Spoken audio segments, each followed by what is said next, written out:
Pathmonk is the intelligent tool for website lead generation. With increasing online competition, over 98% of website visitors don't convert.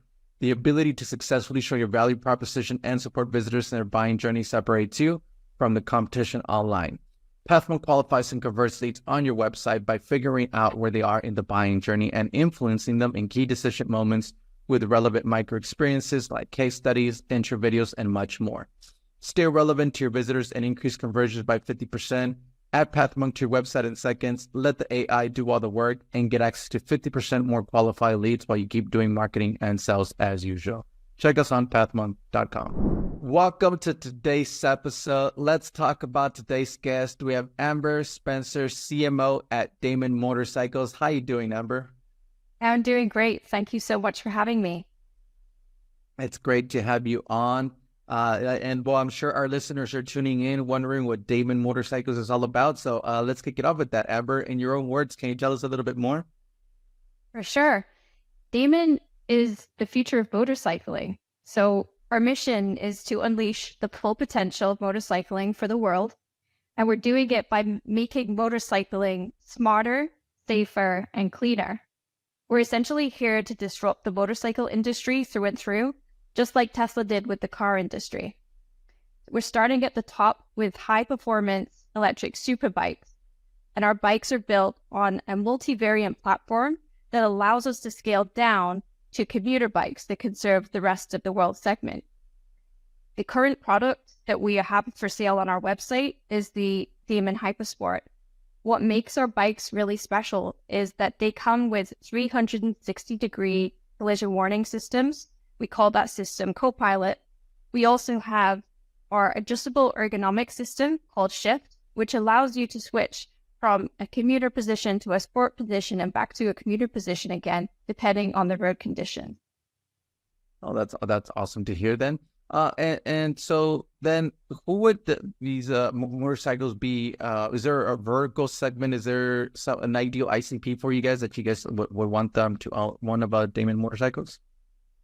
Yeah, so our primary customers are existing motorcycle riders, and this isn't us taking customers from electric motorcycles. We're actually having motorcycle riders who ride existing gas motorcycles switch over to electric because this motorcycle is all around a better riding experience. So it's not just an EV, but a better user experience.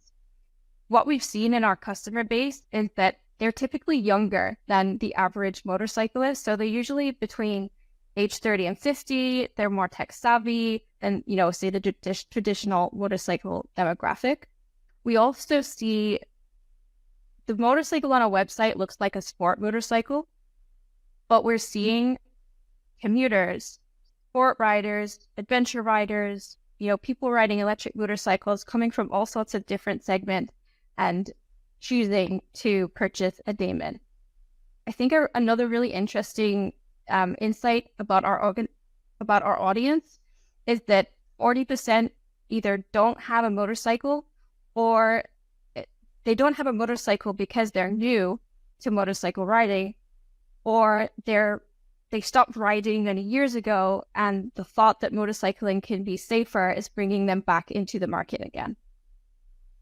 Definitely. All right. Awesome. I love that idea. I used to ride one back in the day, so it's exciting to see that.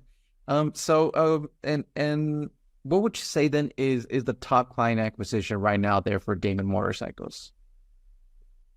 So when we launched the product, we had a really strong jumping off point at an in-person CES launch event. And we did a surround sound marketing campaign around that. We saw huge acquisition from doing in-person launch plus PR, plus social push, plus influencers. So it's always great to do a big event where you do that surround sound. One of our best channels for, say, just ongoing acquisition is we've seen huge benefits from Instagram. So we combine really good organic content with paid media as well. So the better our organic content is on Instagram, the lower our acquisition costs are on our paid media. So we use both of those, and we do utilize the other channels as well, but we've definitely seen the best acquisition via Instagram. All right. Awesome to hear that. And so that way our listeners who are tuned in can go ahead and visit you guys. They can always check you out at damonmotorcycles.com. What role does a website play for client acquisition then, Amber? I would say the website has evolved as our story has evolved over time.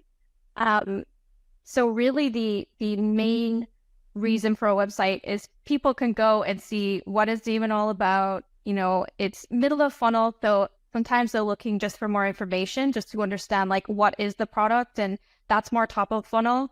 But of course, it also serves as conversion for us. We're not like a typical automotive company where you have to go to a dealer to purchase the motorcycle. You can just purchase it online. And that's our, online sales process, right? So once you place a pre-order, then you receive updates from us, a little bit like Tesla. And then when your motorcycle is ready, we can communicate to you, via text, via email, whatever your preferred communication preference is. And then we coordinate to have that motorcycle delivered, or you go to a center to pick it up. So it's really central to not just our acquisition, but also to our conversion. And so it's just that central hub that provides a place for people to go and get the information they need. I would also say, like, super important, especially for a motorcycle, is the specification. So they could go there and find out, what are the details of this motorcycle? What's the wheelbase? What are the technology features that come with it? And all of those details are super important for that decision-making process so that they can compare against other products. All right. Awesome. And on that note, then, is there any tools or tips or methods that you would recommend to our listeners as far as some website lead generation? I would say, so lead generation, listening to your customers. So the landing page is super important, depending on where they've come from. So if you're running paid media, making sure that the person, when they come to the landing page, the message that they've seen on the ad is in alignment with what's on the page. Something that's worked really well for us is having our value props towards the top of the page and aligning that with the messaging on the ads. So definitely aligning that. And then, of course, in terms of, we're a small company, so we like to make our budgets go as far as possible. So making sure that the website itself is optimized for SEO, it has good content, and we're really capitalizing on that free traffic from the search engine. And along with that, of course, having a blog as well. So the blog assists with the website copy and the SEO. And we found that those two things have really helped with the lead generation on the website, as well as, I would say, another really big thing is ensuring that your website is really fast. So making sure that before images go up, they're super optimized, videos super optimized, the load time is low when they initially load the page, just to make sure they're not like bouncing away before they even get a chance to look at the information. Okay. All right. Awesome. Great. Thank you so much for sharing those tips and methods here for our listeners. And let's switch gears a little bit, Amber, and let's talk about you as a leader there. You being the CMO there for Damon Motorcycles. What are some key tasks you like to focus on your day-to-day work? We're a small team, so I have a lot to do. So my day-to-day would look like, overseeing any projects that are going on, managing any external partners, like if we're running ads, checking in with the advertising agency, checking in on the work that's being done, checking the social media, communicating with key stakeholders as well. So, again, being a small company, making sure that the C-suite is in the loop with what is going on. Other team members are aware with what is happening at the customer level as well as the team level. Doing, regular replanning meetings, checking KPIs, customer support. I mean, the list really goes on. I would say, though, that, prioritization is really key.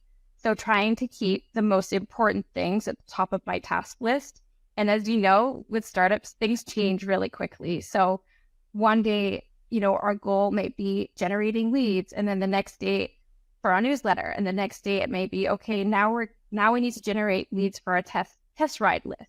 So that we have to switch our goals. And so making sure that the team is aligned with these changes, ensuring that we have the resources to execute, and filling in any areas where maybe we don't have the resources to complete that project. So it really goes from like top level strategic planning all the way down to replying to customers and assisting the team, training the team, and day-to-day tasks as well. All right. Thank you so much for sharing that with us, Amber. And so let's jump into our next section then here, Amber, which is our rapid fire question rounds. Are you ready for them? Yeah, go ahead. Awesome. All right. First off then is, what is the last book that you read? The last book that I read was Building a Second Brain by Diego Forte.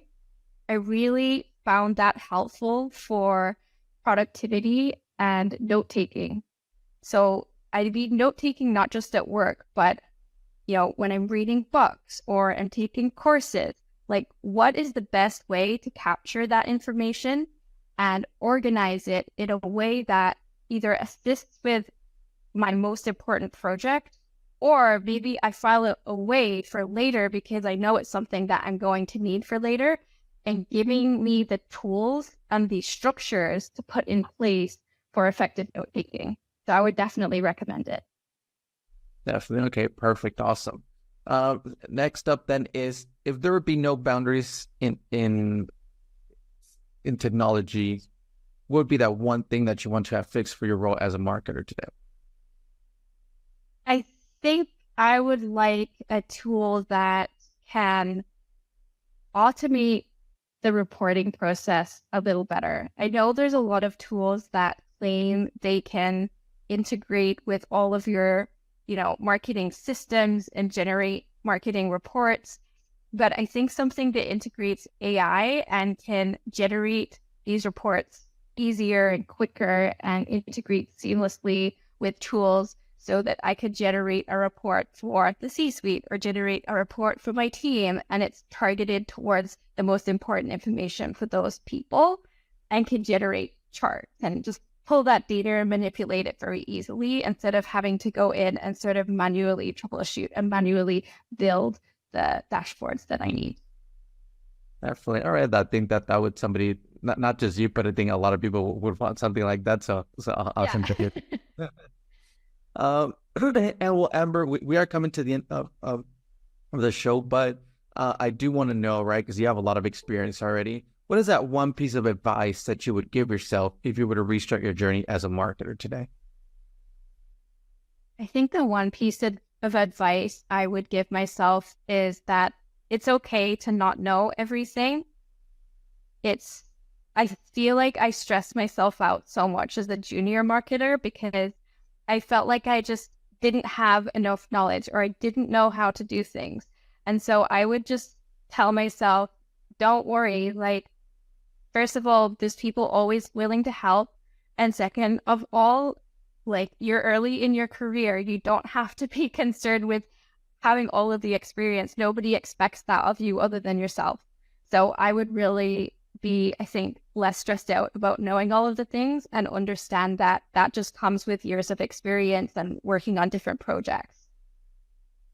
Awesome. Great advice there, not just for yourself, but for a lot of listeners out there, Amber. And we are coming to the end of the show today, Amber. But before we do end, I do want to give you the last word.